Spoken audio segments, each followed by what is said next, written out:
Så, velkommen til. Jeg er Bendiksen. Niklas Kano. Fra de bedste madanmeldelser. Vi skal smage lidt chili. Vi skal med på moden. Når vi nu skal smage alt det mad, så kan vi også smage nogle chilier. Jeg kan vel starte med at fortælle dem. Jeg har 2 tøse chilier her. Det her, det er sådan en Dutch chili. Bare sådan en, man køber i sådan en chili mix nede fra Netto. Man får sådan 5 her for 13-14 kroner, så det er ikke så dyrt. Det er en vindstyrke 2-3 stykker måske. 1200 på den der skudvildskala. Det skulle ikke være noget, der er så fandens voldsomt. Nej, det er nok ikke noget, der slår i det. Nej. I dag. Så har vi den røde her. Det er det, der hedder en Thai chili. Den er lige en tand stærkere. 5.000 på skudvildskala, så det er nok en 4 stykker. Måske 5 på... Sådan svarende til en god jalapenos. Mild jalapenos måske. 3.500 til 5.000 på skudvildskalaen. Og så har du de her sataner med, små grønne. Jo mindre de er, jo værre er de som regel næsten. De slår lidt hårdere. Ja, hvad har vi her? Vi har noget jalapenos. En dejlig satan. Frisk en. Frisk jalapenos. Og det er jo også en styrke 4-5 stykker. Og jeg mener, at de ligger fra 5.000 til 10.000 på skudvildskalaen. Sådan alt efter sort og oprindelsesland og alt sådan. Ja.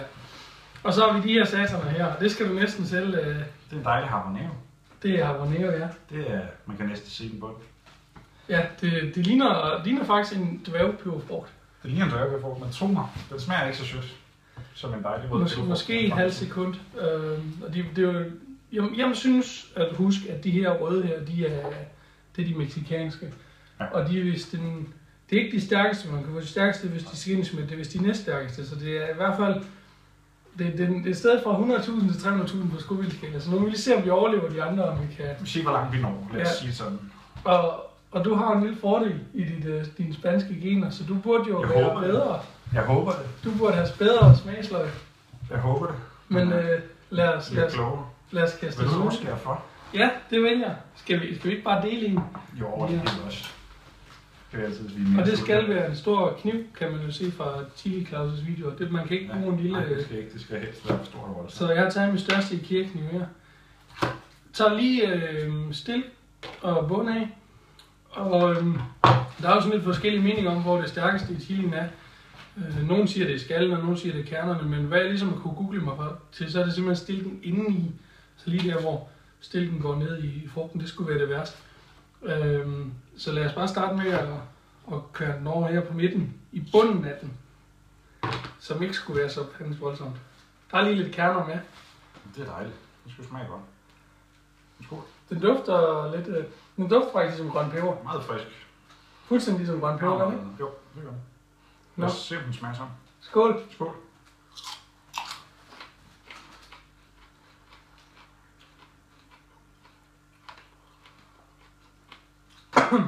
Den kommer snigende, men er ikke så voldsom. Nej, den er ikke så slem.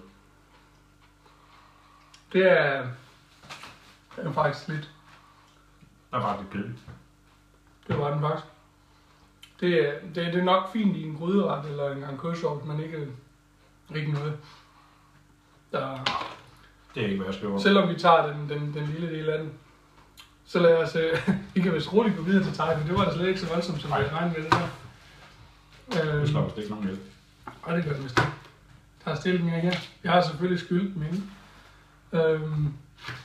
Så den her, den er jo sådan 3, 4, 5 gange stærkere. Alt andet lige. Og nu ved jeg godt, at vi tager nogle tøsestykker her, men jeg er ikke vant til at spise stærk mad sådan generelt, så det der med bare at æde sådan en hel en her, det tror jeg, man skal lade være med. Hvis ikke man er rimelig meget træning, så skal man nok holde sig fra det. Så tror jeg, man får det rigtig skidt, sådan på den knap så fede måde. Men lad os prøve den her, en Thai. Den dufter jo så sjovt nok af rødpeber. Det er meget usædvanligt, men det gør den.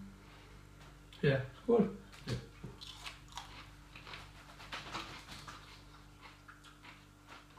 Nu bliver det hurtigt.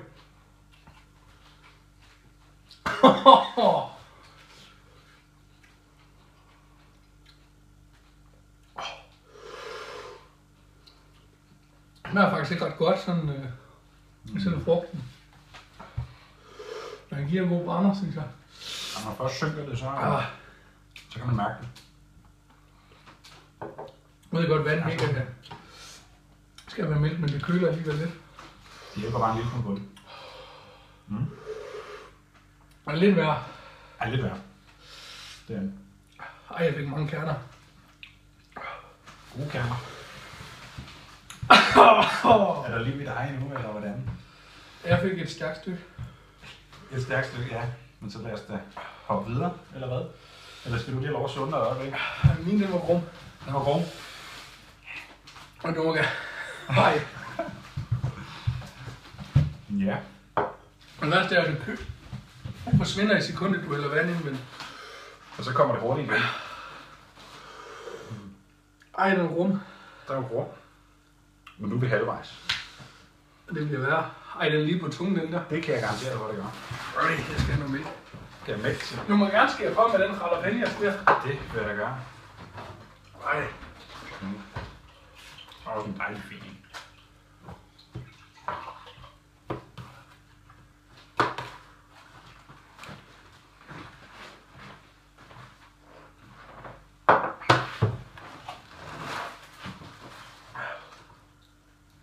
Der er mange kerner i dem her, så det kan du godt glæde dig til. Mælk er...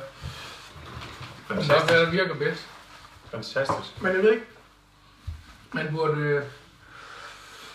I og for sig, så burde du bare kunne holde mælken ind, indtil brænderne over. Det er et godt spørgsmål.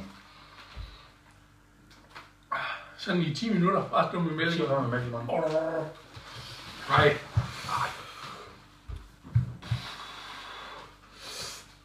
Ej, hvor du brænder.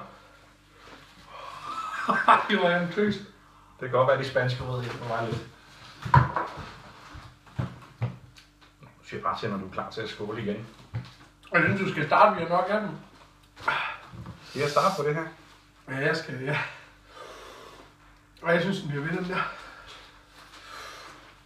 Også et voldsomt stykke, jeg fik skåret her. Nu kan jeg godt blive sådan lidt spændt. Igen, duften af grøn peberfrugt. Meget frisk.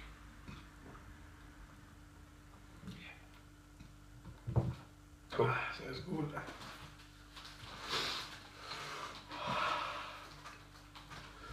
Kernerne er ikke så behagelige at tykke.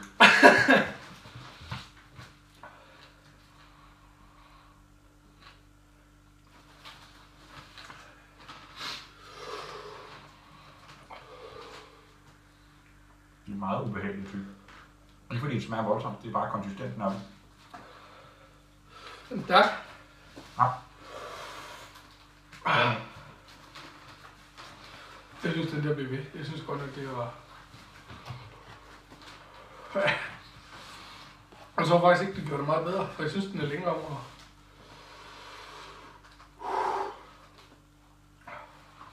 Det er godt til en konfirmation. Den er heller ikke stærk, synes du? Jo. Nu kommer den. Det er som de siger, det er toget, du kan det kode med. Og så kan du, høre, at toget kommer. Hold da. Jeg kan se lyset. Og du kan høre, og smask, der bliver ramt med toget. Okay, ja. Nej. Den bliver ved, den. Jeg tror ikke, jeg skulle have nogle vand eller mælk. Nej, vand er ikke så godt, kan jeg også have nu. Jeg synes, det bliver ved. 4 minutter. Men den aftager lidt nu. Men Den var kraftig, den der. Jeg tror lige hopper på et glas mælk. Hold da kæft. jeg tror, man skal træne lidt til det her. Ja, det kommer snigende, den her. Og det Det gør, kommer sådan i de første halve minutter, den her. Og så er der ikke en skid. og det er sjovt, fordi det gør jalapeno-sving ikke. Det er jo sådan en rimelig kontant afregning. Ja, i hvert fald på pizza. Ja.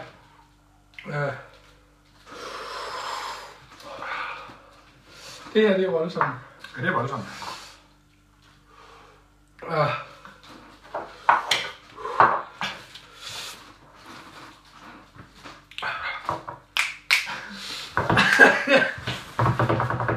Yes. Jeg synes, den bliver ved ude i, nu er den ude i kæverne. Før var den meget tunge, nu er den med...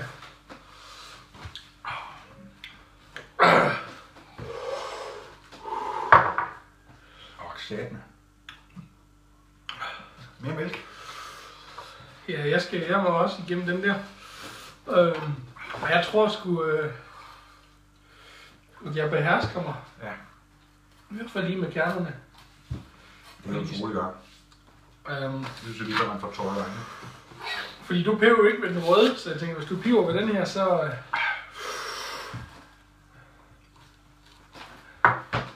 prøver jeg den.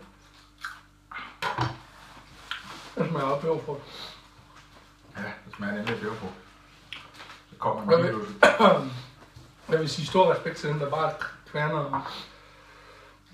Der bare sidder og kværner ved her. Chili Claus og hans gæster, der bare hugger stilken af, og så kaster den ind i munden, det synes jeg. Jeg skal lige se, om det kører. Men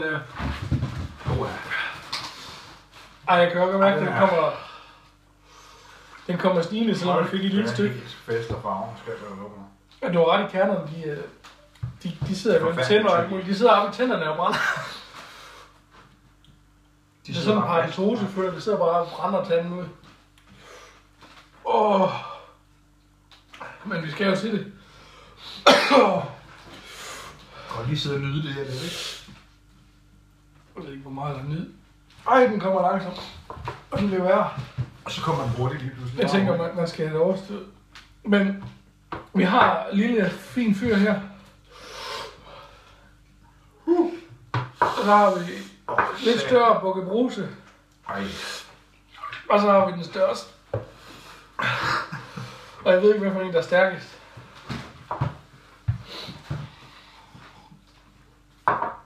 Du tænker ikke, vi skal vente med dem? Nej. Det tænker jeg heller ikke, umiddelbart. Jeg tænker, at vi tager et stykke af, for at være sådan helt seriøs, jeg tænker, at vi tager et stykke af vægen, eller hvad det hedder, altså selve skralden, og så behersker vi, fordi det her, det er ikke for sjovt, og så gemmer vi de andre til, vi har en dag med lidt mere mod, nu når vi har prøvet den, og så... Lidt trænet lidt, måske. Ja, så jeg tror vi... Ej, min næse løber, det tæller der ud på sin næse, det er pænt, tak for det. Den lugter meget specielt, sådan en her. Også selvfølgelig det der peberfrugt, det lugter de jo alle sammen af, fordi det er jo et eller andet sted peberfrugt, men ikke vanvittigt meget kerner i den her, så jeg tror sgu vi er heldige med, at den ikke er så voldsom. Den er ligesom delt op sådan i 3 rum indeni, og jeg tænker bare, at vi skal have et enkelt af dem. Ja, det må være rigeligt. Og smage et stykke af.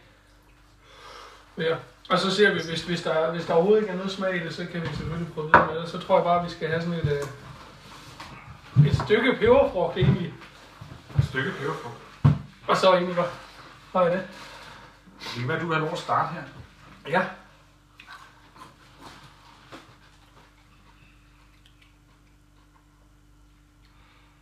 Det er jo smagen ubehageligt. Ubehageligt som klamt eller som stærkt? Nej, nu smager den smager sådan lidt bittert lige i starten. Og den kommer snigende. Den kommer snigende. Ind i munden med den. Nej.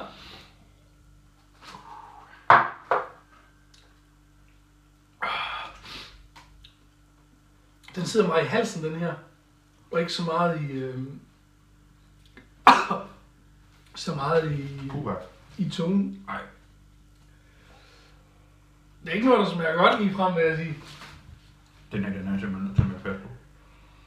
Tykket få gange i den. Det smager klamt. Bare syng. Nej.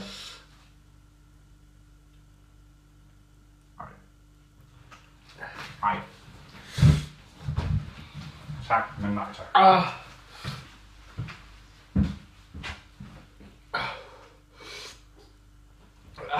Den er faktisk ikke